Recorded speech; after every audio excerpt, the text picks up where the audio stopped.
Good morning, trucking fans. How are things today? Today's load we're picking up at a place called Masonite, Haleyville, Alabama.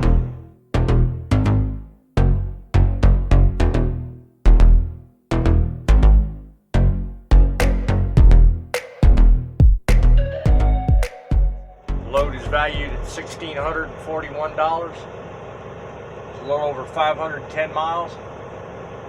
We're going to be there bright and early in the morning to deliver. Before we do that, however, we are going to deliver our load into Cleveland, Tennessee. Come ride with us today and see how things go. We're going to hopefully set up a good weekend with 3 loads. By the time all is said and done, I'll be over 6,000, hopefully. That's the way the plan is. But you know, normally, as it goes in trucking, you make a plan, it doesn't always happen. So, make sure you hit the like button on the bottom of the screen. I certainly like it if I get valuable input. If you like it, like it. If you don't, comment. Let me know what you don't like. Become a subscriber. This way you'll be able to get an inside scoop on all the videos we make. Hit the bell notification up there so you can get alerts every time I put new videos out. As you can see from some of the history, I'm pretty serious about this stuff. I bring up topics every day. Become a subscriber. Let's get on the road and get to our load. Coming out of the house, heading for Cleveland, Tennessee. Make our delivery this morning. How many of you drivers, whether you're independent or work for a major corporation, how many of you had unexplained hours of service interruptions?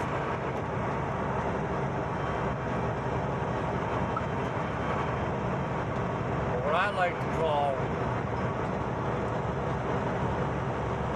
unexplained power failures.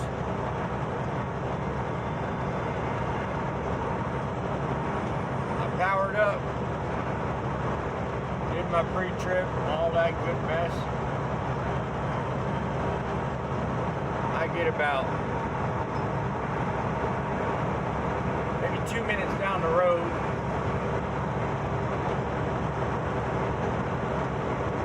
and all of a sudden I look over at my ELD device and it's all of a sudden saying hours of service failure. I'm like, okay, big old red icon in the upper right.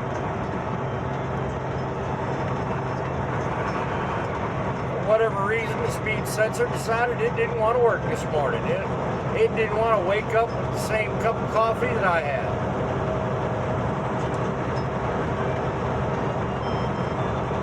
So here I am, 2 minutes down the road, having to pull off. Safely, of course. And reboot the damn machine. Which, trust me when I tell you, some of these things don't reboot as easy as they start up.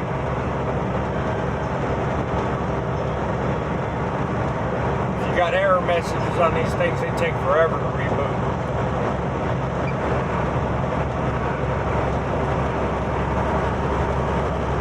So I sat there on the side of the road. It must have been like almost 15 minutes waiting on this damn thing to reboot.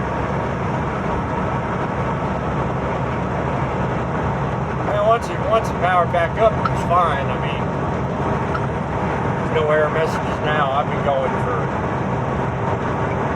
well, probably about an hour now, but it's one of those things I can't explain. I don't know why it did that.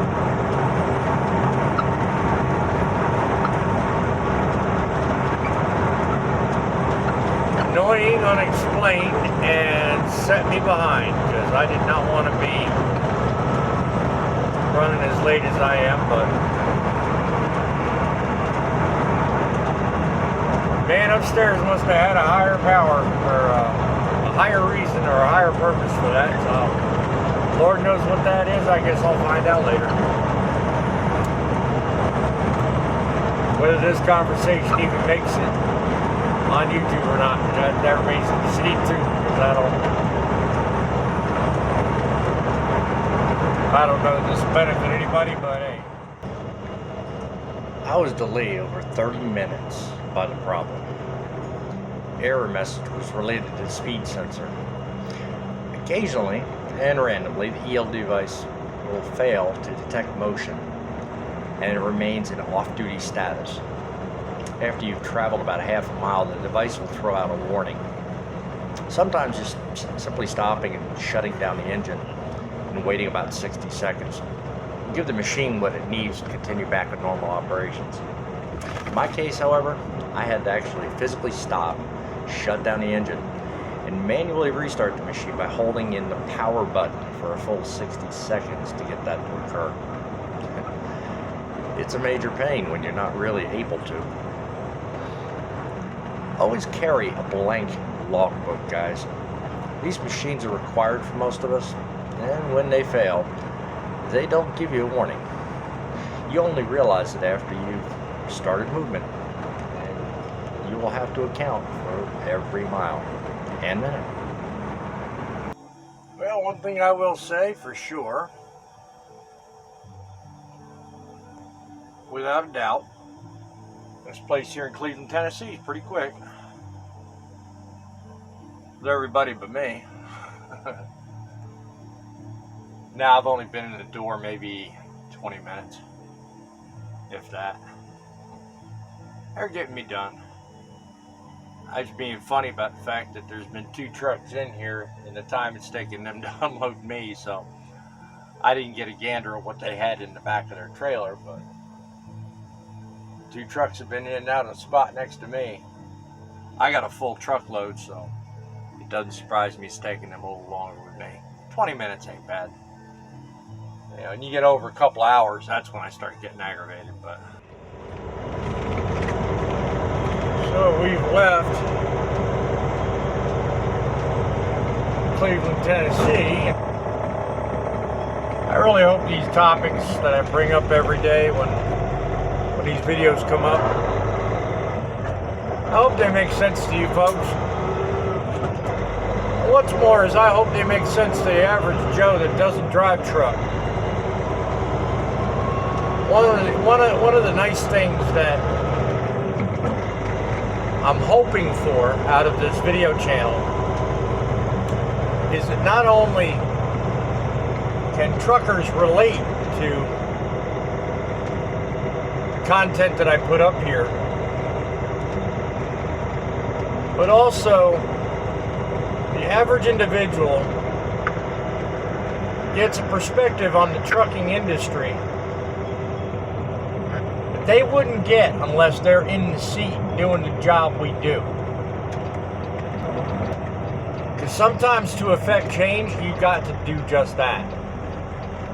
And you can't put average individuals that are not trained behind the wheel of one of these things and expect them to operate it safely, whilst at the same time getting a full understanding what the industry's all about. You know, the full impact of exactly what happens when we don't make our deliveries. When we don't make our deliveries on time, we get penalized for it. Brokers get penalized, and then on the back side of it, us drivers get penalized. So industry-wide, the less money we make, the less productivity comes as the end result.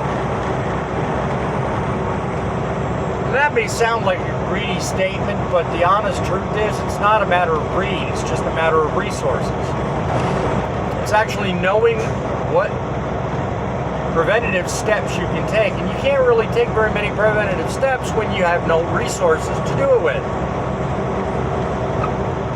So the rates on the loads have to be fair, and the terms on the way the load gets delivered have to be fair as well. So there's a lot to running a truck. There's a lot to running a business. There's a lot to make sure that an industry goes like a well-oiled machine and does the job that it's intended to do. So back to my original point, I hope that every little bit of content that I put up, in one way or another,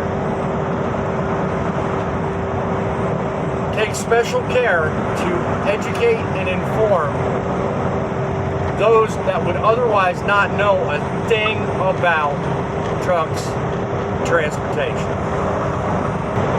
And there's a reason I do it. And here's hoping that I accomplish that goal. Until next time, my friends. Hope the hand of God watches over you. As always, be happy, stay safe, and make it count.